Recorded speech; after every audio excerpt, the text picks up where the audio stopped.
কলকাতার কন্টেন্টগুলো বরাবরই বেশিরভাগ ক্ষেত্রেই কিছু না কিছু কমতি থেকে যেত। তবে এবার এমন একটা সিরিজ দেখলাম যা ওভারঅল সব দিক থেকে ভালো লেগেছে। আর কেনই বা লাগবে না, কাস্টে যারা ছিলেন এক একজন খুবই জনপ্রিয় মুখ। তো আজ কথা বলবো খাকি দ্য বেঙ্গল চ্যাপ্টার সিরিজটিকে নিয়ে। সিরিজের শুরুতে কলকাতার একটা এলাকা কালীঘাটকে দেখানো হয়, যেখানে একজন বাঘা নামের কুখ্যাত গ্যাংস্টারের উত্থান হয়। অনেক বছর রাজত্ব করে, আশেপাশের শহরেও তার ক্ষমতা বিস্তার করে, আবার পতনও হয়। কিভাবে কেন পতন হয় আর এর পিছনে কার হাত থাকে তা জানতে হলে দেখতে হবে সিরিজটি। সিরিজের পজিটিভ দিকগুলো নিয়ে যদি বলি, এখানে যারা অভিনয় করেছে তারা দারুণ কাজ করেছে, কেউ পিছিয়ে নেই। বিশেষ করে জিৎ পুলিশ অফিসার রোলে একটু ভিন্নভাবে ধরা দিয়েছে। তার হিরো ভাইবটা থাকলেও কোথাও অতিরিক্ত হাইলাইট করা হয়নি। তাছাড়া প্রসেনজিৎ, শাশ্বতা চ্যাটার্জি সহ নামকরা অনেকেই ছিলেন। প্রত্যেককেই সমান গুরুত্বে ডায়লগ সহ স্ক্রিনে দেখতে পাওয়া গেছে। পলিটিক্যাল অ্যাঙ্গেল আর অবৈধ বিজনেস চমৎকারভাবে দেখানো হয়েছে।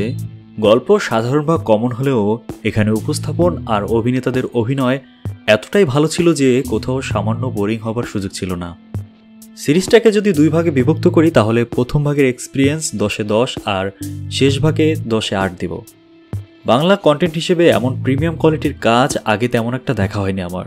ভালো পরিমাণ পয়সা যে খরচ করেছে, পাশাপাশি যত্ন নিয়ে করা, তাই এটাও এর একটি পজিটিভ দিক। এপিসোডগুলো একটু বেশি লম্বা, তাই একটু সময় বেশি যাবে। তবে সব মিলিয়ে সিরিজটা ভীষণ সুন্দর একটা সময় উপহার দেবে।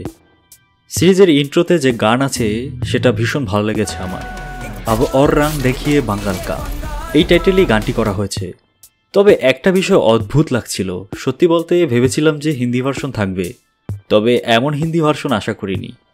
হিন্দি, বাংলা, ইংরেজি মিক্স করে একটা ভাষাতেই তারা রিলিজ করেছে। বাংলা কথা মনে হচ্ছিল খুঁজে খুঁজে শুনতে হলো। অপেক্ষায় থাকি একটা পুরো ডায়লগ বাংলায় শুনবো, তার হইল কই। এটাই আমার কাছে একটা নেগেটিভ দিক লেগেছে। সবার ক্ষেত্রে নাও হতে পারে।